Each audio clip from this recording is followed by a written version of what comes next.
Hop o'rtalar, hozir bizda Odinapam bilan spor ketib qoldi. Odinapam sochimni 1 metr deyaptilar. Men aytibman, "Opa, men даже o'zim bilmayman sochimni. Qanaqa qilib siz bilasiz? Men hamma narsani bilaman" deyaptilar. Bir, chunki bo'yim 1.67 mi? Bo'yindan 67 ni ajratib tursangiz 1 bo'ladi, 1 metr soching.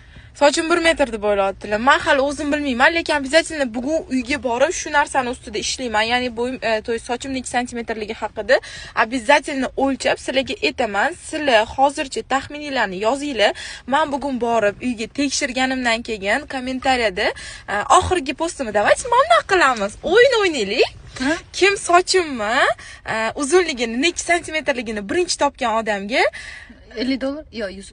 Opa, sening spas ketmaydi, $100. Ataganim borsa. Xo'p, oxirgi postimmi?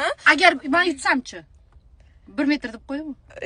Siz yo'q, siz nohaqli bo'lib qolasiz. Siz o'ynaysiz, nohaqli bo'ldi. Mana hozir kelishib oldi. Odinapam hozir 1 metr deydilar, necha metr deganlari bilan yutsalar agar hozir. Nevida o'ynayman.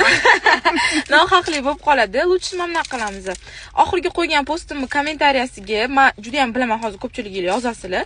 O'shaning uchun meni ko'zim tushgan kim birinchi bo'lsa, men hayotimda birinchi marta bunaqa narsa o'ynab ko'ryapman, lekin я думаю, интересно bo'ladi, chunki o'zim ham bilib olaman, sizlar ham bilib olasizlar sochimning santimetrligini и $100 ham bilib olasizlar. Давайте shunaqa qilamiz. Oxirgi qo'ygan postimni kommentariyasida kim birinchi to'g'ri topsa sochimning uzunligini, o'sha odamga $100 badarka qilamiz. Nima deysizlar, shunaqa o'yin o'ynab oramizmi?